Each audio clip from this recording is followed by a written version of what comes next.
Olá, meus queridos engenheiros, como vocês, tudo bem? Professor Matheus de volta, e nesse vídeo vamos abordar a atividade de estudo 1 da matéria de estruturas concreto 1, pessoal. Matéria maravilhosa! Eu adoro, pessoal.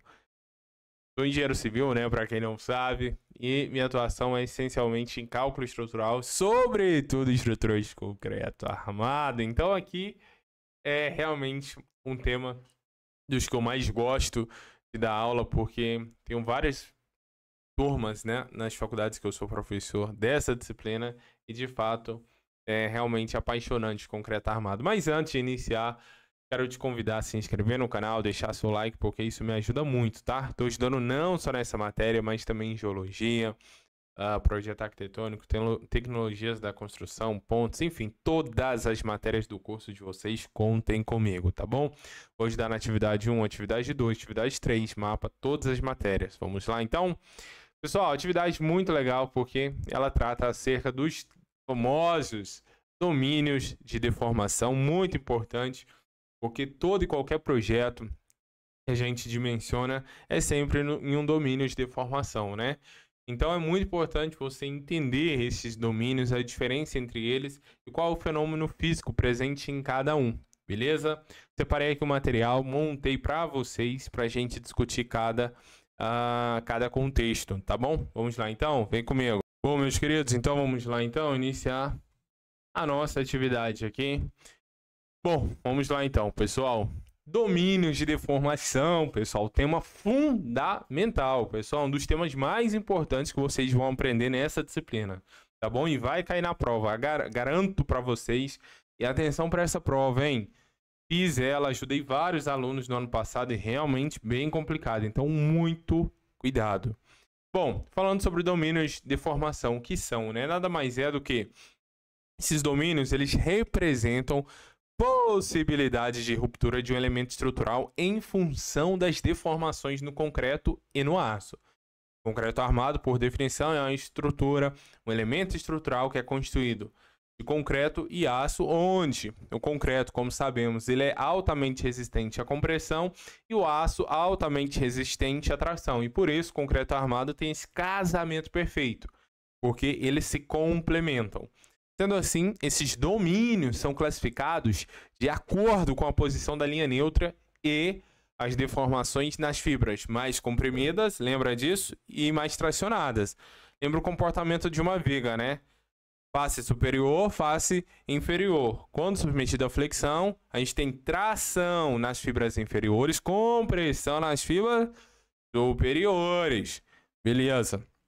Então a gente tem vários domínios, variando do domínio 1, é a ruptura por excesso de alongamento no aço, ou seja, altamente tracionada a seção transversal, até o domínio 5, que é o outro extremo, ruptura por compressão de uma maneira que a ruptura se dá de forma frágil, né, do concreto. Beleza. E aqui a gente tem esse diagrama famoso, talvez seja o diagrama mais famoso quando se trata de concreto armado, que retrata justamente os domínios de deformação, beleza? Então aqui, pessoal, a gente tem os 5 domínios. Ó, isso daqui, vou explicar aqui para vocês, ó, vou colocar aqui de vermelho. Isso daqui, pessoal, representa a face da minha viga, tá? Beleza? Então isso daqui representa a face da minha viga, ou do meu elemento estrutural, não importa, tá bom? Tranquilo? Beleza, então a gente tem isso daqui. E aqui, ó, é o limiar entre encurtamento e alongamento e encurtamento, beleza? Então, ó, eu tenho a reta A, que é isso daqui, ó, ora, reta A tá no trecho totalmente alongado, então é puramente tração. Domínio 1 é justamente esse leque aqui, então é toda essa zona aqui. Depois, domínio 2, toda essa zona aqui. Domínio 3, essa zona aqui e assim sucessivamente, beleza? Então vamos lá, então, ver o que é cada um desses domínios. Bom, a reta A. Esse domínio, pessoal, ela indica que a seção transversal é solicitada por uma tração uniforme em que não existe flexão, é puramente tração, sendo que a linha neutra tende a menos infinito. Por quê? Porque aqui, ó, se você verificar bem, aqui tem a seção transversal, né? Então, essa reta aqui, essas retas aqui, elas representam a linha neutra. Então, você verifica, a linha neutra está aqui, e a seção está aqui, ó. Então, a linha neutra, ela não passa pela seção aqui. Portanto, ela vai para infinito, ela está fora da seção da viga. Nesse caso, a ruptura da peça é dada por uma deformação plástica excessiva da armadura tracionada, que atinge o limite de escoamento. E aqui, ó, a gente verifica aqui o escoamento do aço. Beleza, então essa é a reta A, que é essa reta A aqui, ó.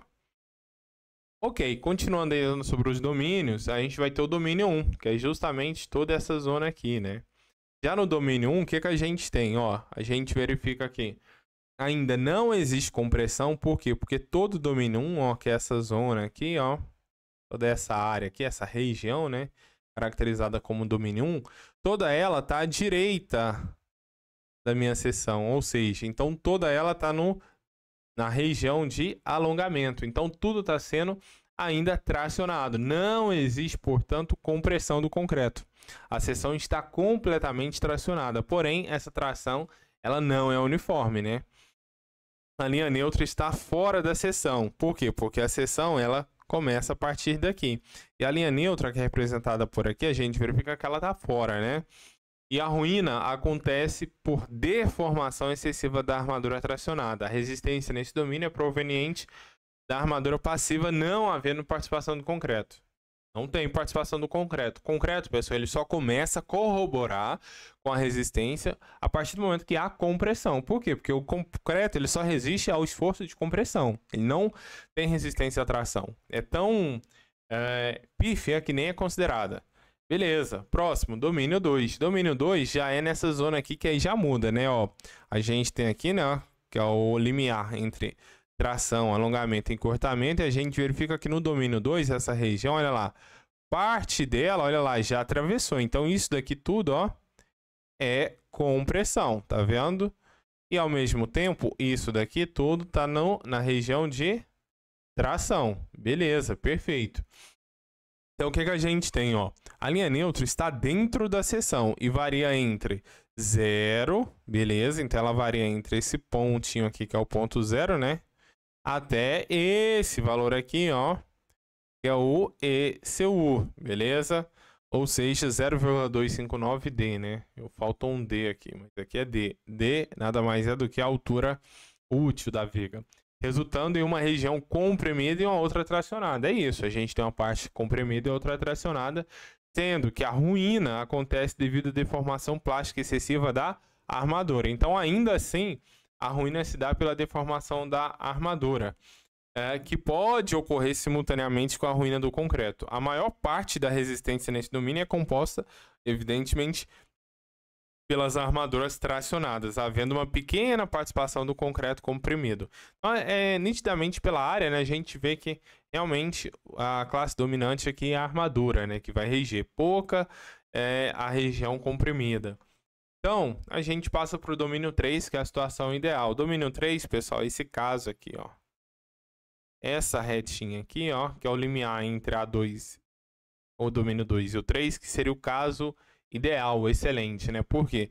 Porque aqui a gente tem, se você verificar em todo o domínio 3, a gente tem a falha do concreto. Olha lá, que é nesse SU, que é o máximo, né? A gente atinge a resistência à compressão do concreto. Então, a gente tem a deformação máxima do concreto e, ao mesmo tempo aqui, se você verifica, a gente também consegue o escoamento do aço, tá vendo? Ó, é isso daqui, ó. Na verdade, aqui é o ponto máximo, né? Então, a gente tem a falha, a gente consegue a falha dos dois elementos, do concreto e do aço. Como assim? Significa que eu estou utilizando nesse domínio 3 o máximo da capacidade tanto do meu concreto quanto do meu aço. Então, é excelente o domínio 3 e é o domínio onde a gente, de fato, faz nossas estruturas, os nossos dimensionamentos. A gente quer utilizar a máxima capacidade tanto do aço quanto do concreto, beleza? E por isso é a situação desejável, é o que a gente busca. Perfeito. Domínio 4, pessoal. Domínio 4, ó, a gente continua tendo a falha, né, do nosso concreto, beleza? A compressão, porém, repara, isso daqui é a deformação que determina o início do escoamento do meu aço. A gente verifica aqui, portanto, que o domínio 4 é antes, olha lá, ele alonga, mas até antes do escoamento do aço. Então, o que isso significa? Significa que no domínio 4, a ruptura ocorre sem o escoamento do aço. Entendeu a ideia? Então, a nossa ruptura nesse caso, ela é brusca. Por quê? Porque não aconteceu o alongamento. Ou se, não é o alongamento, não aconteceu o escoamento do aço. E é o escoamento do aço justamente pelo aço ser dúctil, que faz com que a ruptura não seja abrupta. Então, o domínio 4 em diante é um domínio que a gente não usa em relação à viga, laje. Beleza, perfeito. Domínio 5, que ainda 4A, né? Que é esse trechinho aqui, ó, bem curtinho, tá vendo? 4A, se você verifica aqui, olha lá, o aço, aqui é o 0, então o aço não se alonga. Ou seja, não tem tração. A solicitação não tem tração, né? É composta de flexão composta. O que é flexão composta? É um esforço normal, mais o esforço solicitante relacionado ao momento, ou seja, mais a flexão. E nesse caso aqui, naturalmente, vai ser um esforço de compressão. É um esforço axial mais o esforço de flexão. Então, a gente tem essa flexão composta. E a gente tem a deformação máxima do concreto, né? Beleza, na borda comprimida. E o colapso vai ocorrer de forma abrupta e muito frágil, né? Porque o aço, né, sequer ele alonga. Beleza, e depois a gente tem um último domínio, que é o domínio 5. O que é o domínio 5, pessoal? É toda essa área aqui. Domínio 5, pessoal, é puramente compressão, né? E é um domínio que a gente utiliza, inclusive, o domínio 5 olha lá, se você verifica, domínio 5 aqui, a gente... onde a gente utiliza, né? Perdão, domínio 5. Ora, o domínio 5, então, ele vai daqui dessa reta até essa daqui. Até isso daqui. Que for, nossa, esse triângulo aqui, né? E aí, pessoal, onde a gente utiliza isso? No dimensionamento de pilares, né, pessoal? Domínio 5. Sempre dimensionamento de pilares. Então, a seção resistente ela é composta pela armadura e pelo concreto, evidentemente, porém, ambos são comprimidos e a ruptura se dá de forma abrupta, né? Pelo colapso do concreto. E por fim, a gente tem a reta B. O que é a reta B? Olha lá, reta B, pessoal, é nada mais do que isso daqui, ó. Reta B. Então a gente verifica que a gente tem, então, compressão uniforme, né? Não tem inclinação. Então a gente tem uma compressão uniforme, também conhecido como compressão simples ou axial. Nesse contexto, a força normal de compressão é aplicada no centro de gravidade da seção transversal e a ruína acontece pela ruptura do concreto à compressão. Lembrando, pessoal, concreto armado, sempre concreto vai resistir à compressão e o aço à tração. Portanto, se eu estou em um domínio que não tem tração, o aço não participa da resistência. A resistência vai ser regida pelo concreto. E o oposto também. Se eu estou em um domínio que não tem compressão, o concreto não contribui para a resistência. A resistência vai ser regida pelo aço, beleza? Bom, queridos, então isso aqui é um apanhado geral sobre os domínios de deformação. Qualquer dúvida, dificuldade na atividade 1, mapa, atividade 2, 3, me chama no WhatsApp. Meu número está aqui, ó, na descrição desse vídeo. Será um prazer enorme ajudá-los, tá bom? Sendo assim, fiquem com Deus, forte abraço, bons estudos e até o próximo vídeo. Tchau, tchau, meus queridos!